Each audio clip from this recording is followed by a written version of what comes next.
ये कहना है कि व्यापारी जो मनोज यादव है उसका ये कहना है कि लुटेरे ये जरूर कह रहे थे कि हम दोबारा और आएंगे, दोबारा भी वारदात करेंगे। मनोज यादव जो व्यापारी है उसने ये बात पुलिस को कही है। तो कहीं ना कहीं ये बात तो है कि लुटेरे जो है पूरी लोकेशन जानते थे, घर में इस समय कौन है व्यापारी के ये जानते थे, आने से लेकर भागने तक का रास्ता जानते थे। तो कहीं ना कहीं या तो रैकी की है पहले, और या व्यापारी के हो सकता है कई परिजन हो जिन्होंने, जो कोई परिचित हो जिन्होंने वारदात को अंजाम दिया।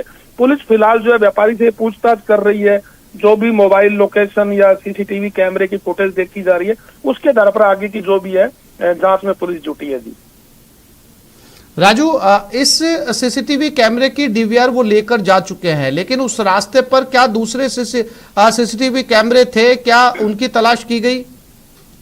जी बिल्कुल, पुलिस का यही कहना है कि जो ये मकान है व्यापारी का, यहाँ से जाने का जो रास्ता है इसके कहीं ना कहीं रास्ते में कई सीसीटीवी कैमरे, क्योंकि आजकल आमतौर पर लोग घरों में भी सीसीटीवी कैमरे लगवा लेते हैं। तो पुलिस का यही कहना है कि हम जो भी सीसीटीवी कैमरे रास्ते में है उनके फुटेज निकलवाएंगे, और इसके अलावा जो मोबाइल लोकेशन है, जो और भी जांच का जो भी तरीका पुलिस का है वो पूरा आजमाया जा रहा है। और जो लुटेरे हैं उनकी तलाश के लिए पुलिस जो टीम है, पुलिस ने टीमें भी गठित की है। जी जानकारी के लिए आपका धन्यवाद।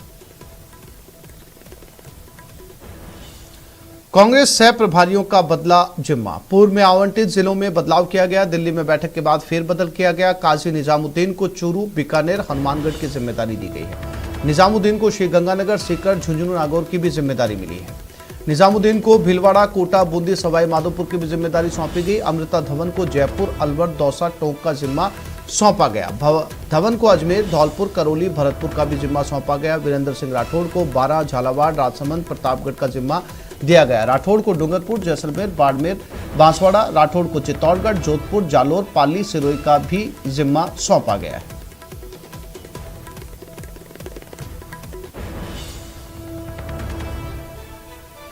और बाबूलाल हमारे साथ जुड़ गए, उनसे बात करते हैं। बाबूलाल, ये सह प्रभारियों की जो जिम्मेदारी बदली गई है, इसके पीछे कोई खास रणनीतिक वजह? देखिए आसिफ, पहले जल्दबाजी में जिलों का प्रभार दे दिया गया था। जब कांग्रेस के आलाकमान को ये लगा कि कुछ न कुछ हड़बड़ी में फैसले ले लिए गए हैं, तो जो नेता जिस इलाके में प्रभावी भूमिका निभा सकता है तो उनको लगा कुछ कमी रह गई है।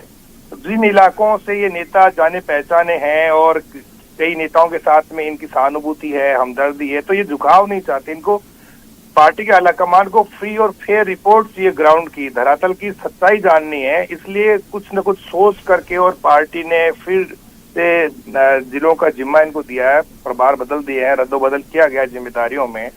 और इसका मतलब यही है कि पार्टी चाहती है कि धरातल की सच्चाई उन तक आए, क्योंकि आंख नाक कान बन करके ये लोग पार्टी के लिए काम करेंगे, इन जिलों में जाएंगे, फीडबैक लेंगे, कौन कौन लोग आने वाले चुनाव में दावेदारी कर रहे हैं, जिताऊ चेहरे कौन है और किसके टिकट कटने चाहिए, एंटी इनकम्बेंसी में कौन नए चेहरे हो सकते हैं।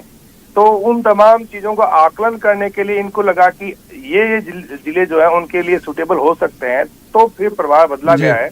सुखजिंदर रंधावा, गोविंद सिंह डोटासरा ने होमवर्क किया दिल्ली में बैठ करके, और उसके बाद में जिम्मेदारियां बदली गई हैं। तो अब इनसे उम्मीद की जाती है कि अब जो नए जिले इनको दिए गए वहां पर ये अच्छा परफॉर्म कर पाएंगे, और ग्राउंड की जो रियलिटी है उसको प्रदेश के नेतृत्व और पार्टी या फिर बाबूलाल कर्नाटक में आए नतीजों से रणनीति कूटनीति को बदला गया है। जो व्यवस्थाएं कर्नाटक में की गई थी उसके नतीजे सकारात्मक आए, इसी तर्ज पर राजस्थान में यह बदलाव किया गया, एक ये वजह भी हो सकती है? बिल्कुल हो सकती है, क्योंकि बहुत ही सोच समझ करके पार्टी आगे कदम बढ़ाएगी। क्योंकि कांग्रेस पार्टी ने चुनावी तैयारियां पहले से शुरू कर दी हैं, लगातार सर्वे कर रही है, और इस पर असर है कर्नाटक के चुनावी नतीजों का असर, क्योंकि कल ही नतीजे आए और कल देर रात प्रभार बदल दिए गए। इसका मतलब ये कि कुछ न कुछ शिकायतें थी कि इन जिलों में अगर अमृता धवन जाएगी तो वो अच्छा परफॉर्मेंस नहीं दे पाएगी, थोड़ी कमी हो जाएगी, क्योंकि वहाँ के नेता इस तरह के जी हैं। बाबूलाल, नजर बनाए रखिएगा, अपडेट आपसे लेते रहेंगे। जानकारी के लिए आपका धन्यवाद।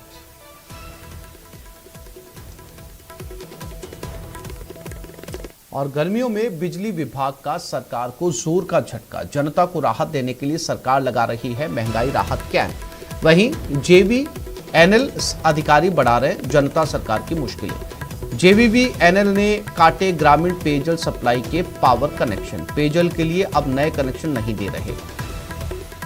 जेवीवीएनएल के अधिकारी जयपुर के ग्रामीण क्षेत्रों में 224 बिजली कनेक्शन 6 महीने से लंबित है। 100 से ज्यादा गांव ढाणियों में गहराया पेयजल का गंभीर संकट। ग्रामीण क्षेत्रों में पंप हाउस, ट्यूबवेल, टंकियों के कनेक्शन बंद पड़े हैं। तेज धूप के कारण गांव में बूंद बूंद पानी के लिए लोग तरस रहे हैं। जेवीवीएनएल ने पीएचईडी से करोड़ रुपए डीडी के रूप में भी वसूले।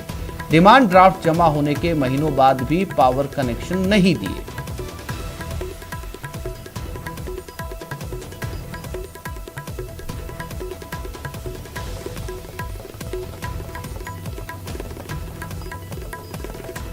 और ये खबर झुंझुनू से अवैध केमिकल से भरा एक ट्रक जब्त किया गया। ट्रक में 87 ड्रम केमिकल मिला है। बिछीवाड़ा पुलिस ने नाकेबंदी के दौरान कार्रवाई की। लेमिनेशन बैग्स की आड़ में केमिकल ले जाया जा रहा था। ट्रक चालक सहित 3 लोगों को डिटेन किया गया। डिटेन किए गए लोगों से पुलिस पूछताछ कर रही है। तो इस ट्रक में केमिकल के ड्रम पाए गए हैं। अब ये जानकारी जुटाना बेहद जरूरी है पुलिस के लिए कि इस केमिकल के ड्रम का क्या इस्तेमाल था, ये केमिकल कहां ले जाया जा रहा था और इससे क्या उत्पाद जो है वो बनाए जाने थे, किस चीज का ये केमिकल है। फिलहाल इसकी जानकारी जुटाई जा रही है।